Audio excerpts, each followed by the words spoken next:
C'est le seul Jeep que j'achèterai et je vais vous expliquer pourquoi. Ce modèle en particulier est l'un des rares Jeeps que je considérerai, certains des avantages de ce Jeep en particulier, ainsi que les modèles que vous devez absolument éviter. Allons-y maintenant. La vie est trop courte pour conduire des voitures ennuyeuses. Or, on pense au Wagoneer ou Grand Wagoneer, très imposant mais aussi proposé à un prix à 6 chiffres. Le Wagoneer est désormais entièrement électrifié, ce qui augmente le prix. Maintenant, vous avez un véhicule à des prix stratosphériques. Personne ne l'achète, personne n'en veut, il reste sur le parking. Par élimination, la Jeep Wrangler est la seule vraie Jeep de la gamme, ce qui lui donne un certain attrait. Elle a ce look général qui existe depuis de nombreuses décennies. Les phares ronds traditionnels, un style à la Tonka à l'avant. C'est l'une des principales raisons pour lesquelles les gens sont attirés par ces véhicules. En plus de ça, même s'ils viennent avec tous les problèmes habituels de la gamme Jeep, la valeur de revente de ces véhicules est absolument irréprochable. Après 5 à 7 ans, vous récupérerez encore 85% de la valeur du véhicule. Ils gardent très bien leur valeur, c'est pourquoi je les aime, et préfère acheter des véhicules qui ne perdent pas tout leur prix avec le temps. Vous pensez au Wagoneer, Grand Wagoneer et Wagoneer S, tous très chers. La plupart de ces véhicules dépassent largement les 6 chiffres, surtout depuis le Covid où l'enthousiasme a soudainement augmenté. Les clients faisaient face à des pénuries de véhicules et acceptèrent les prix exigés par Stellantis pour de nombreux produits. De nombreux véhicules Jeep haut de gamme ont vu leur prix exploser, mais la qualité n'était pas au rendez-vous, notamment avec des problèmes de feu. Bien sûr, ces clapets, ils ne tiennent pas assez fermement, et on peut parfois voir, à grande vitesse sur l'autoroute, que ce capot commence à se soulever. Ensuite, en dessous. Ici, vous avez des problèmes de suspension, et en gardant celle d'origine, un souci appelé First was so clear. Sans si contraste Death Wobbler. Quand il y a un peu plus d'usure sur la suspension, vous obtenez un peu plus d'articulation. Les roues se mettant à trembler fortement à grande vitesse sur l'autoroute. Des fuites d'eau sont aussi courantes ici. Ingrid était un problème fréquent sur de nombreuses Jeeps, pas uniquement le Wrangler. Bien sûr, le Wrangler est livré avec un toit rigide amovible, mais il semble cependant que beaucoup de Jeeps ont tendance à avoir ce problème d'infiltration d'eau dans l'habitacle. Ensuite, à l'intérieur, la qualité est surtout du plastique. Plastique. Fantastique. Maintenant, c'est très bien pour l'usure, et j'ai constaté que le Wrangler en particulier, c'est presque un peu charmant. Vous pouvez enlever les portes, retirer le toit et vous balader. C'est un vrai buggy de plage. La rouille était un souci. Sans protection, ces charnières rouillent à cet endroit. Beaucoup de ces Jeeps, tous modèles confondus, étaient très sujettes à la rouille, notamment sur le châssis. Ce n'est pas du tout rare, mais même la rouille sur la carrosserie n'était pas si rare que ça. Mais la qualité générale de nombreuses Jeeps n'était tout simplement pas au niveau. Malheureusement, quand vous achetez une Jeep chère comme un Grand Cherokee ou Wagoneer et dépensez 6 chiffres, vous voulez garantir la longévité du véhicule. Maintenant, un Jeep Grand Cherokee hybride rechargeable. Cher, problématique, et de bonnes raisons de l'éviter. Et Jeep a aussi de petits modèles comme le Compass qui n'a jamais été très bien construit. Les boîtes transmission à variation continue et transmission mal conçues ne sont pas au niveau des moteurs bruyants. Beaucoup se disent « je vais acheter une Jeep », puis testent un Compass et réalisent que c'est vraiment nul.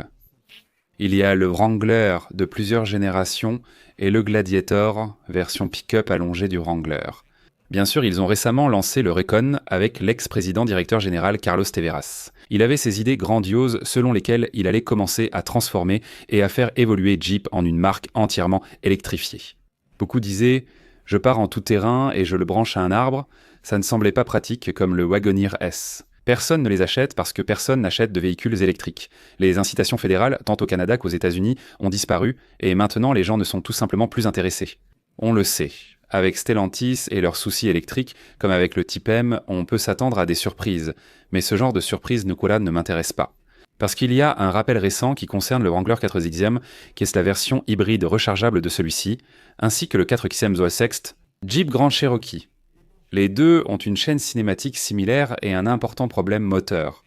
Environ 113 000 Wrangler et Jeep Grand Cherokees sont rappelés pour des problèmes de sable, résidus et matériaux dans les moteurs, risquant des pannes catastrophiques. Cela semble concerner principalement les versions 4XE, le 4 cylindres turbo de 2 litres combiné à la motorisation hybride électrique. Cela s'ajoute à d'autres rappels, dont un récent sur les batteries et un avertissement aux propriétaires de Jeep Grand Cherokees de se garer dehors. Avec l'hybride rechargeable, une mise à jour à distance a rendu les véhicules inutilisables. Heureusement, Stellantis est revenu en arrière et a apporté un changement très rapide. Si vous deviez faire réparer un problème comme celui-là, ils le réglaient rapidement. Ils ont été d'une réactivité inédite dans l'industrie. Stellantis impose désormais en permanence des publicités sur les systèmes d'infodivertissement. Où sont passés les Jeeps simples et fiables comme la Willys ou la TJ qui semblaient indestructibles. Il y a de nombreuses années, j'avais un TJ de la fin des années 90. Il possédait ce moteur 6 cylindres en ligne de 4 litres, presque parfait, et je l'avais aussi. Il était lié à une boîte manuelle, probablement le cheval de trait le plus fiable et durable. La Jeep, et il était fréquent de voir ces TJ atteindre 60 000, 80 000 ou même 100 000 km. C'est à cette époque que Jeep fabriquait réellement un véhicule simple, efficace et fiable. Le pire, c'est que l'année dernière, les rapports des consommateurs ont indiqué qu'ils ne pouvaient pas te recommander aucun produit Jeep, nulle part. Stellantis essayait vraiment d'accélérer les choses. À mon avis personnel, c'est assez évident, le changement de qualité qu'on a constaté dans une grande partie de la gamme de produits. En fait, même, la version JL maintenant, ça c'est bien sûr la JK, la version plus récente, la JL. Il y a eu un problème bien connu et documenté de cloques de rouille, simplement des cloques qui se forment sous la peinture. Certains disent que les concessionnaires ou constructeurs vont remplacer, repeindre ou changer un capot qui fait des cloques. Finalement, beaucoup de ces JL étaient déjà connus pour leur peinture cloquée. Je l'ai moi-même constaté. Le principal problème des Wrangler au fil des ans a été le changement de moteur. Pour la dernière génération, on parle d'hybride avec moteur turbo 2 litres et groupe motopropulseur hybride qui rencontrent surtout des problèmes électriques, notamment au niveau de la batterie. Avant cela, on pense aux 4 litres et au TJ que j'ai déjà cité comme probablement l'un de leurs meilleurs moteurs. Malheureusement, ils ont enchaîné juste après avec un V6 de 3,8 litres. Dans toute leur grande sagesse, Jeep a décidé d'adopter une transmission qui échouait déjà chez d'autres constructeurs, comme Dodge. Ce moteur était une vraie poubelle, consommant trop d'huile et subissant de graves pannes. Il arrivait souvent que ces V6 3,8 litres tombent en panne après 40 000 à 60 000 miles. Si tu avais un Wrangler de cette génération, disons autour de 2012-2011 par là, avec le 3,8, tu étais en sursis. Mon ami, tu savais que ça allait être une vraie galère. Quelques années plus tard, des milliers de rappels ont eu lieu pour des airbags susceptibles de tomber en panne ou de se déclencher accidentellement. Il y avait des problèmes de ravitaillement et de remplissage, le carburant débordait et se répandait partout. Il y avait des problèmes de transmission, des soucis électriques. Rappels, c'était le mot d'ordre. Soudain, ce 38 est arrivé, a mal tourné, causant des problèmes et personne n'en voulait. Puis, quelques années plus tard, vers 2014, ils ont décidé d'introduire un Pentastar FAMP6 de 3,6 litres le 36. Il n'était pas parfait et avait ses problèmes, mais c'était un progrès. Tout le monde était comme ça, enfin ils se sont dit qu'il était temps de se débarrasser du 38, vous savez, des années plus tard. Ils ont bricolé les transmissions et les mises à jour moteurs, ce qui a finalement un peu amélioré les choses. Malheureusement, il y avait une option de boîte manuelle dans les générations suivantes de ceux-ci qui, malheureusement, avait aussi un problème. Et d'après ce que je sais, il y a toujours un rappel en cours lié à une butée d'embrayage. C'est encore un gros problème aujourd'hui. Autant j'aime les Wrangler, et ils sont cool et ont un certain charme à leur manière. Et je maintiens que c'est la seule Jeep que j'achèterai parce qu'au moins, elles ont ce charme. Les autres Jeeps sont de gros SUV chers et souvent problématiques. Mais même celles-ci ne sont pas parfaites, parce que même celle-ci, l'ancien propriétaire de cette Jeep a décidé et choisi d'y mettre. Ces colliers de barres omnibus surdimensionnés, robustes et très résistants sur chacune des bornes de la batterie, parce que les bornes d'origine étaient petites, fragiles et assez insignifiantes. Donc, quand on parle de problèmes électriques, ce n'est pas surprenant quand on a ces petites connexions électriques de mauvaise qualité. Ensuite, cela provoque des points chauds, des zones à fort impact et impédance, ainsi que des problèmes électriques de clignotement. Vous vous déplacez ici pour l'alimentation, la pompe de direction et d'autres problèmes liés. C'était un rappel exceptionnel.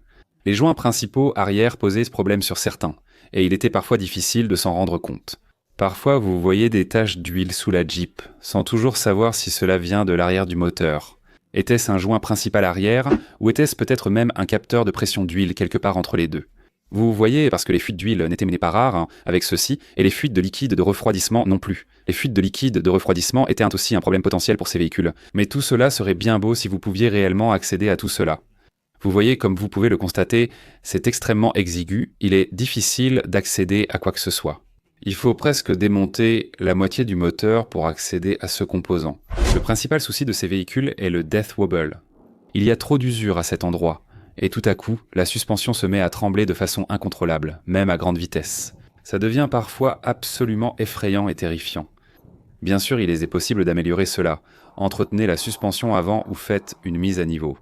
Et bien sûr, parfois, ajouter un jeu de ressort plus rigide ou une autre amélioration, des composants de rechange aident parfois. Le Wrangler devient ainsi un véhicule assez difficile à conduire. Et il y a aussi l'accès. La plupart des Jeeps sont difficiles à monter ou descendre car elles sont plus hautes maintenant. Le charme, c'est grimper dans la Jeep. Sa conduite brutale et chaoteuse, voilà pourquoi je l'adore. Bien que la qualité du Wrangler soit similaire à leurs autres marques, on retrouve au moins son charme et son ambiance. On a l'impression que c'est quelque chose de plus authentique. Jeep, je veux dire, c'est un jouet Tonka. Où peut-on encore acheter un véhicule qui vous fait retrouver vos 15 ans ? Une Jeep fait partie de ces véhicules qui peuvent encore vous faire sentir comme un enfant, et vous pouvez l'utiliser pour vos besoins de transport quotidien. Ce qui est génial, c'est de savoir que la dépréciation ne va pas vous étrangler financièrement. Pour moi, c'est une victoire totale. Quand je monte dans un véhicule acheté neuf, puis que je le revends 5 ans plus tard, souvent après la garantie, je me dis que c'est suffisant. Si j'ai 50 000 ou 60 000 miles, il est temps de vendre et de perdre seulement 15 000 $ sur un Jeep à 60 000 $. Ce n'est pas une mauvaise perte. Vous profitez de votre véhicule sous garantie la plupart du temps et pouvez vous en sortir sans tout perdre. Peu d'autres modèles peuvent en dire d'autant, le Compass. Si vous regardez les statistiques de dépréciation, si vous regardez les statistiques du Jeep Grand Cherokee, c'est du solide, et si vous regardez les statistiques du Wagoneer. Personne ne les achète, donc il n'y a rien à analyser. On sait que tout ce qui est électrique s'effondre, donc acheter quoi que ce soit de cette marque, avec une motorisation hybride ou 100% électrique, c'est aller droit à l'échec. Toujours chez le concessionnaire, mise à jour à distance en continu, dépréciation plus rapide. Je n'aurais même pas envie de toucher un autre Jeep. Tu paies juste pour le nom. Et soyons honnêtes, il y a tellement de bons choix sur le marché aujourd'hui, il y a d'excellents SUV chez tous les constructeurs. Mais maintenant, avec beaucoup de ces Jeeps et leurs prix, comme le Jeep Grand Cherokee et le Wagoneer, qui montent bien dans la gamme des SUV de luxe allemand, ils sont clairement déconnectés de la réalité. Bien sûr, Stellantis augmentait le prix de ses produits. Ils ont été parmi les plus agressifs dans leur politique de réajustement des prix au cours des dernières années, depuis environ 2021 et au-delà. Lorsque des pénuries ont touché le parc, Jeep a augmenté ses prix plus agressivement que la plupart des autres constructeurs. Cela a laissé les gens perplexes. Est-ce vraiment logique ? Je ne suis pas satisfait de la qualité, je n'aime pas leur style, mais si vous voulez quelque chose de fun, c'est le seul Jeep que j'achèterai éventuellement. Voici pourquoi je dis cela. On parle d'un JK, un modèle qui conserve un esprit old school. Restez avec nous. Le V6 3,6, c'est un moteur correct, mais pas leur meilleur. Le souci, c'est le TJ à la fin des années 90 avec ce 4L. La plupart sont accidentés, irréparables ou affichent un 80 000 km. À ce stade, allez simplement jeter un œil aux petites annonces et vous verrez exactement ce que je veux dire. Donc malheureusement, si vous arrivez encore à trouver un TJ avec peu de kilomètres, c'est une victoire. Si vous cherchez un Citroën Jeep, tous les Citroën Jeep sont complètement rouillés. Beaucoup y installent de gros V8, ce qui est amusant. Mais ils ne durent pas, rouillent et sont en mauvais état, vieux et décrépits. Les seuls Jeeps qui valent vraiment l'achat sont celles avec un 392 ou un V6 Pentastar. Ce n'est pas forcément le meilleur, mais c'est le meilleur dans cette catégorie. Si possible, prenez une boîte manuelle. Mais je crois qu'il y a encore un rappel ouvert pour un problème de butée d'embrayage. Les boîtes automatiques ne sont pas les pires. Je deviens nerveux avec les produits Dodge, Jeep, Chrysler et les boîtes automatiques des Jeeps. À mon avis personnel, plus c'est simple, mieux c'est. C'est pourquoi il vaut mieux choisir un groupe motopropulseur simple et atmosphérique dans une Jeep Wrangler. C'est la seule Jeep que tu devrais même envisager d'acheter.